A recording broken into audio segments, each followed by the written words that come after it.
Salutare! În episodul de astăzi vom discuta puțin despre fondatorul companiei Renault, despre mașinile produse și despre inovațiile aduse industriei de automobile.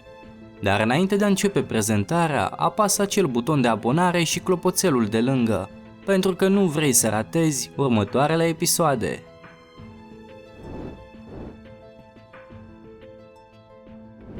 Istoria companiei Renault. Fondatorul companiei a fost Louis Renault, care s-a născut în 1877, într-o familie destul de bogată din Paris.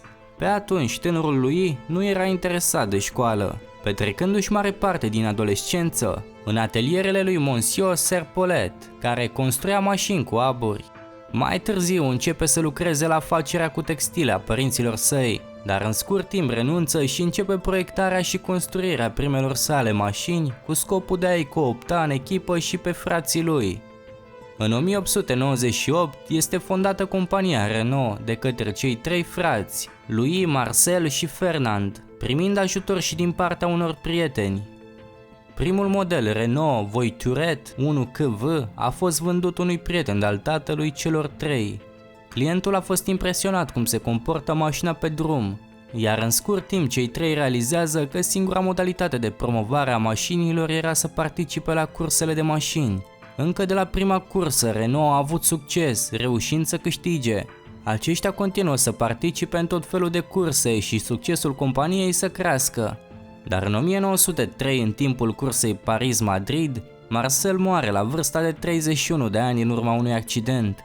Acesta a fost momentul în care cei doi frați au decis să nu mai conducă ei mașinile, ci să angajeze șoferi profesioniști.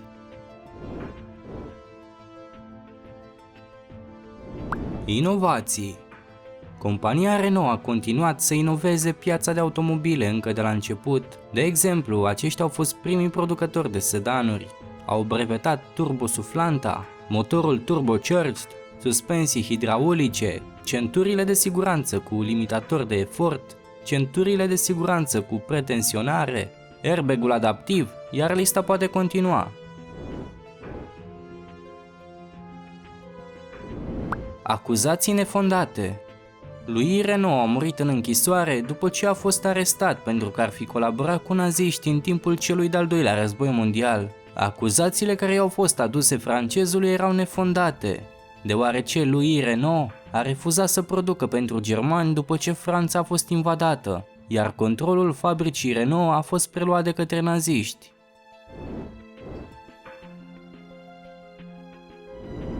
Renault Spider.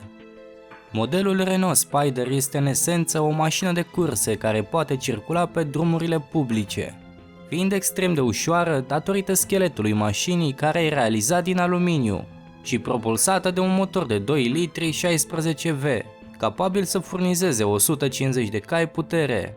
Motorul a fost realizat de către Clio Williams. Acest model era atât de agresiv încât cele care ajungeau în Marea Britanie veneau fără parbriz.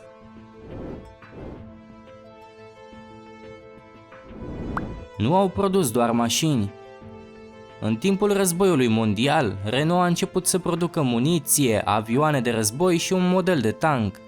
Aliații l-au premiat pe Louis Renault pentru echipamentul militar produs de acesta, deoarece au considerat că produsele Renault i-au ajutat să câștige războiul.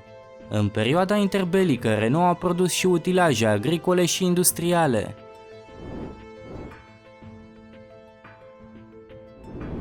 Renault 1978 Alpine A443. Până de curând, cea mai rapidă mașină construită de către Renault a fost modelul 978 Alpine, o mașină care a reușit să atingă viteza de 380 de km/h la cursele Le Mans, având de asemenea o motorizare modestă, un motor de 2,1 litri V6 turbo.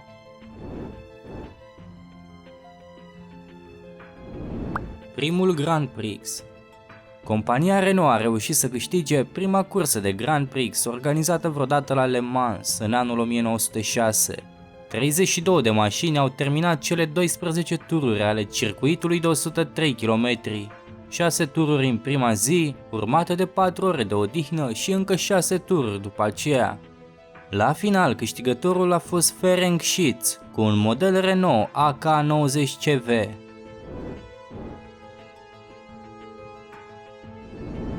Renault RSO 1. Modelul Renault RSO 1 a fost prima mașină turbocharged de Formula 1 din lume. În timp ce rivalii săi foloseau motoare de 3 litri, Renault a ales să profite la maximum de regula care le permitea folosirea motoarelor turbo de maximum 1,5 litri.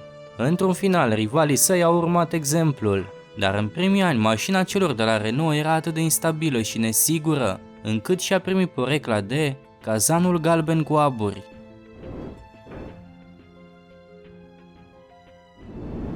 Modelul Renault 5 cu 6 roți.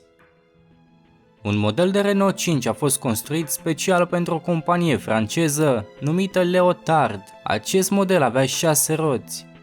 Au fost realizate foarte puține exemplare și se crede că încă există cel puțin un exemplar care încă funcționează și continuă să circule pe străzi.